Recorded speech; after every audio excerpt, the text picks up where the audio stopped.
इस welcome on YouTube channel Simran's commerce hub. कैसे आप सभी? आई होप एंड विश की सभी लोग बहुत अच्छे होंगे। और नेट एग्जामिनेशन की जो फॉर्म्स हैं वो आउट हो गए हैं। सो इस वीडियो में हम उसी की रिगार्डिंग सारी बातें करेंगे। जो भी इंपॉर्टेंट फैक्ट्स हैं, जो भी चेंजेस हुए हैं, मैं आपको बताने वाली हूँ। सो वीडियो में लास्ट तक बने रहिएगा ताकि किसी भी प्रकार का आपको कन्फ्यूजन ना रहे। इसके अलावा भी अगर आपके कुछ प्रॉब्लम्स रहते हैं, स्पेशली आई नो कि जो कैंडिडेट्स आरयू से रिलेट करते हैं उनसे ज़रूर पूछेंगे कि मैम पीएचडी एंट्रेंस का कैसे क्या सीन है, तो सारी बातें मैं बताऊँगी। वीडियो को स्टार्ट करते हैं गाइस। अगर आपके फॉर्म एग्जामिनेशन जो आपके एग्जामिनेशन फॉर्म्स हैं उनके स्टार्टिंग की बात करें तो वो कल से स्टार्ट हो चुके हैं, यानी कि हम फॉर्म्स को भर सकते हैं आज से और 10 मई तक ये फॉर्म्स भरे जाएंगे। ठीक है, इसके बाद हम बात करें पेमेंट्स की, तो आप जो पेमेंट है वो लास्ट 12 मई तक इसको पेमेंट कर सकते हैं। एंड गाइस फॉर्म्स ऑनलाइन ही भरे जाएंगे, ऑफलाइन का इसमें कोई सिनेरियो नहीं है। फीस की बात करें तो general category 1150 rupees, general EWS और OBC non creamy layer 600 rupees and other categories belonging to SC ST and PWD category और third gender will be 325 rupees. Next इसके बाद हम बात करते हैं करेक्शन। अगर कुछ रह जाता है तो आप कब तक कर सकते हैं? 13 to 15 मई तक आप करेक्शन कर सकते हैं, बट ध्यान रखिएगा कि हम फॉर्म को इतना सही तरीके से भर दें कि हमें करेक्शन की नीड ही ना पड़े। अदरवाइज ये थोड़ा सा हेक्टिक हो जाता है कि हमसे गलती हो गई, अब कैसे सही होगा, क्या होगा। कुछ प्रॉब्लम्स होती हैं, लाइक कुछ एरर्स होते हैं वो ठीक होते हैं, कुछ एरर्स ठीक नहीं भी हो पाते हैं। तो बेटर है हम हमारी पूरे होशो हवास में हमारा फॉर्म भरें ताकि किसी भी प्रकार की दिक्कत हमें नहीं हो। Intimation of cities of exam, तो ये जब पता चलेगा हमें जब 16 जून आ जाएगी, उससे कुछ दिन पहले ही। ठीक है, क्योंकि एग्जाम की जो डेट है वो फिक्स कर दी गई है इस बार 16 जून। गाइज यहाँ पर कुछ जो चेंजेस हुए मैं बता दूं। पहले एक शेड्यूल आता था 6 to 7 डेज 10 डेज तक एग्जाम चला करते थे। अब एक सिंपल सी डेट है हमारे पास 16 जून, उस दिन सारे एग्जाम्स लगने वाले हैं। ड्यूरेशन ऑफ एग्जाम वही रहेगा, 3 घंटे का पेपर होगा आपका। बट अब ध्यान रखिएगा ये आपका पेपर जो है कंप्यूटर बेस्ड नहीं होकर OMR बेस्ड हो गया है। आपके एग्जाम्स ऑफलाइन लगेंगे। सो हमें प्रिपरेशन अब उस अकॉर्डिंग करनी है। Still there is no negative marking and जो बाकी का पैटर्न था वो सेम ही रहने वाला है कि आपके 2 ही पेपर होंगे, 3 घंटे के होंगे। ठीक है, टाइमिंग ऑफ एग्जामिनेशन अभी तक कुछ जो टाइमिंग है लाइक नून, इवनिंग या मॉर्निंग, ऐसा कुछ क्लियर है नहीं। Exam centre, date and shift ये भी हमें बाद में मालूम चलने वाली है। इसके अलावा आपको आंसर की वगैरह के बारे में बता रखा है, तो ऑब्वियसली बात है कि इनकी डेट्स अभी तो डिसाइड होंगी नहीं। ये सब चीज़ें जो हमें बाद में पता चलेंगी।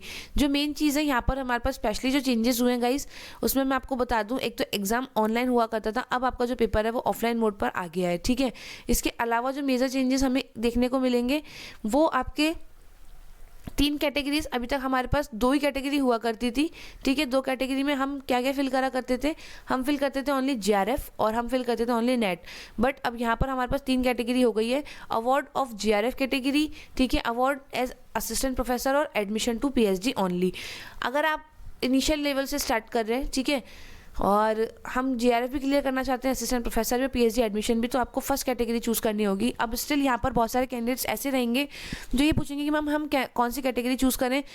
Then guys must choose category 1। ठीक है, अगर आपने जो एज क्राइटेरिया है, बेसिकली GRF जो कैंडिडेट्स हैं वो 30 साल के ऊपर फॉर्म फिल नहीं कर सकते, बट इसमें भी रिलैक्सेशंस हैं। तो अगर आप बिलोंग करते हैं GRF को, तो फर्स्ट प्रायोरिटी हमारी यही होनी चाहिए कि GRF plus assistant professor plus PhD admissions. Next है आपका ओनली नेट। अगर बहुत सारे कैंडिडेट्स होते हैं जिनका GRF हो चुका होता है और उनको GRF में अगर इंटरेस्ट नहीं है तो वो केवल नेट PhD भी चाहे तो फिल कर सकते हैं। उसका रीज़न ये है कि प्रीवियसली जो कैंडिडेट्स ने GRF और नेट निकाला था, हालांकि उनके एडमिशंस बहुत सारी यूनिवर्सिटी में अभी भी इंटरव्यू बेस्ड ही होते हैं, बट मे बी पॉसिबल कि चेंजेस सिनेरियो है अगर आप कुछ एंट्री वगैरह चेंज कर दे, क्योंकि जैसे यहाँ पर हमें दे रखा है कि PhD ओनली और ये अटेम्प्ट केवल जून से लागू हो रहा है। ठीक है, प्रीवियस के बारे में हमारे पास अभी तक कोई इन्फॉर्मेशन नहीं है। सो अगर आप देना चाहते हैं एग्ज़ाम तो आप एग्ज़ाम दे लीजिए, क्योंकि प्रीवियस के बारे में जैसा मैंने आपको बताया हमारे पास कुछ इन्फॉर्मेशन है नहीं। और वैसे तो मोस्ट प्रोबेबली एडमिशन्स उनके बिहाफ पर भी मिलेंगे, बट बेटर है कि हमारा भी एक रिवीजन हो जाएगा एक, अगर हम एग्ज़ाम दे लेंगे तो मेरे अकॉर्डिंग तो एग्ज़ाम देना चाहिए। अदरवाइज़ आप नहीं देना चाहते हैं तो इट्स ओके। ऐसा कुछ नहीं है कि प्रीवियस जो आपके मार्क्स रहेंगे उनके अकॉर्डिंग एडमिशन्स होंगे नहीं, तो ऐसा लगता नहीं है मुझे। एंड ऑब्वियसली बात है कि होंगे, और इसका जो इम्पैक्ट है वो अब जून के बाद जो पेपर होगा ना उन पे होगा गाइज। उससे पहले जो नोटिफिकेशंस निकल चुके हैं मेरे अकॉर्डिंग उन पर इसका कोई अभी तक तो इम्पैक्ट होने वाला है नहीं। और 3 कैटेगरी रहेगी तो ऑब्वियसली बात है कि हाईएस्ट जो जाएगी कट ऑफ वो कैटेगरी 1 की जाएगी, देन कैटेगरी 2 की, देन कैटेगरी 3 की। और इसके बाद मेरे अकॉर्डिंग मोस्ट प्रोबेबली हो सकता है कि काफ़ी सारी यूनिवर्सिटीज़ जो एंट्रेंसेज हैं वो बंद कर देंगी। कुछ स्टेट यूनिवर्सिटीज़ स्टिल इंटरव्यू के बिना भी अपना एग्ज़ाम लगाती हैं और फिर जो है सिलेक्शन लेती है। तो मे बी पॉसिबल कि एक चीज़ वहाँ पर ही हो जाएगी, आफ्टर दिस काइंड ऑफ हमारे पास जो रिजल्ट रहेगा उसके बाद भी वो लोग एंट्रेंस लगा दें। तो एक ये हमारे पास पॉसिबिलिटी हो सकती है। अदरवाइज़ तो यूजीसी ने तो क्लियर कर दिया है कि अब इसी एंट्रेंस के बिहाफ पर आप क्या करेंगे, अपने जो सिलेक्शंस हैं वो लेंगे। और यहाँ पर गाइस आपको इसके अलावा भी 3 कैटेगरीज में और फेलोशिप मिलती है। अगर आप मार्क्स लेकर आते हैं तो उस अकॉर्डिंग NF-SC मिलती है आपको, एक NF OBC और NF PWD। ठीक है, कुछ कैंडिडेट्स का GRF कुछ मार्क्स से मिसिंग हो जाता है तो उनको फिर इस कैटेगरी में अगर आप बिलोंग करते हैं तो आपको फेलोशिप्स मिल जाती हैं। नेक्स्ट है इसके बाद पेपर पैटर्न। मैंने आपको बता दिया, पेपर 1 वही है, आपके नंबर ऑफ क्वेश्चन 50 रहेंगे। पेपर 2 में नंबर ऑफ क्वेश्चन 100 रहेंगे और each question will be of 2 marks.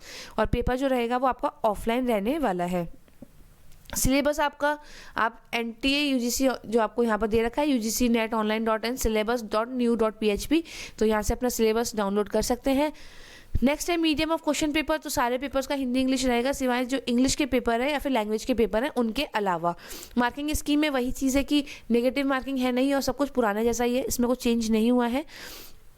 Examination form कौन फिल कर सकता है, जो अपना PG दे रहे हैं, PG दे चुके हैं। इसके अलावा 4 ईयर सेमेस्टर सिस्टम में जिन्होंने UG प्रोग्राम में पार्ट ले रखा है तो वो भी इस कैटेगरी में अपना फॉर्म फिल कर सकते हैं गाइस। नेक्स्ट है, और ऐसा इसमें जो मेन बातें थी वो मैंने आपको बता दी है। यहाँ पर एक चीज़ है कि GRF की मैम को लिमिट होती है क्या, तो not more than 30 years age on 1st of the month in which the examination will be concluded. तो यहाँ पर ऑब्वियसली 16 जून को पेपर हो रहा है तो 1 जून को आप कितना 30 ईयर से ऊपर नहीं होने चाहिए, बट रिलैक्सेशन है 5 ईयर्स का SC ST PWD third gender और वुमन कैटेगरी में जो लोग आते हैं उनको। इसके अलावा भी कुछ जो आपको रिलैक्सेशन दिए गए हैं, अदरवाइज तो फिर आप GRF कैटेगरी का फॉर्म फिल नहीं कर सकते। और assistant professor and admission to PhD, इनमें एज बार कुछ भी नहीं है, आप किसी भी एज के हैं आप यहाँ पर अपना फॉर्म लगा सकते हैं, कोई दिक्कत है नहीं। और GRF की जो वैलिडिटी है गाइज वो आपकी अगर इस बार निकाल लेते हैं तो वही है कि 3 साल तक आप PhD में कहीं भी एडमिशन लेंगे तो आपको फेलोशिप का अमाउंट मिल जाएगा। रिजर्वेशन जो एप्लीकेबल रहता है वो रहेगा ही। और इसके अलावा इन्होंने फॉर्म अपलोडिंग के टाइम जो डॉक्यूमेंट्स मांगे हैं उनके बारे में बता रखा है, तो वो तो हमें सबको पता ही है कि हमारा जो मार्कशीट्स वगैरह हैं वो हमारे पास फॉर्म फिलिंग के टाइम पर होनी चाहिए। हमारे जो बिलोंगिंग सर्टिफिकेट है रिजर्वेशन के और हमारी इमेज और हमारा सिग्नेचर ये सब हमारे पास होने चाहिए ताकि जब हम फॉर्म फिल कर रहे हैं तब हम उसको अपलोड कर सकें। And as there is no special information about this. जो मेन चीज़ें थी मैंने बता दी है, एक बार और हम यहाँ पर रिपीट कर लेते हैं कि जो एग्ज़ाम है वो ऑनलाइन ना होकर ऑफलाइन होगा। ठीक है, फीसिस के बारे में हमने आपको बता ही दिया है। लास्ट डेट के रहने से पहले फॉर्म फिल कर दीजिएगा। लास्ट में बहुत बार कुछ होता है ना, लाइक सर्वर वगैरह का इशू या फिर हम पैनिक होकर फॉर्म भरते हैं तो मिस्टेक होने के चांसेस रहते हैं। तो अगर हमें फॉर्म भरना है तो प्लीज़ आप इसको इग्नोर ना करें, टाइम पे भर दें। 16 जून का कुछ कैंडिडेट्स को कहना है कि मैम UPSC का पेपर है, तो अगर ऐसा है तो आप NTA को मेल करें, मे बी पॉसिबिलिटी की वो डेट चेंज कर दें, अदरवाइज़ तो कुछ कह नहीं सकते। ठीक है, नेक्स्ट है आपके पास इसके अलावा 3 कैटेगरीज हमारे पास अब हो गई हैं। GRF हो गया है, नेट प्लस GRF हो गया है, PhD नेट प्लस GRF हो गया है। तो हमें पेपर उस अकॉर्डिंग अब थोड़ा सा देना होगा। और इसके अलावा अब कुछ बच्चे जो रह गए हैं हमारे, खासकर जो राजस्थान से बिलोंग करते हैं, वो राजस्थान यूनिवर्सिटी के PhD एंट्रेंस के बारे में पूछेंगे। तो मैं बता दूं 22 अप्रैल को एक सिंडिकेट की मीटिंग होने वाली है। मे भी पॉसिबिलिटी है कि कुछ अच्छी इन्फॉर्मेशन आपकी तरफ आए, सो आप लोग वेट करें जब तक कुछ नहीं आता ऑथेंटिक, क्योंकि एज यू नो कि रूमर फैलाना मुझे पसंद है नहीं।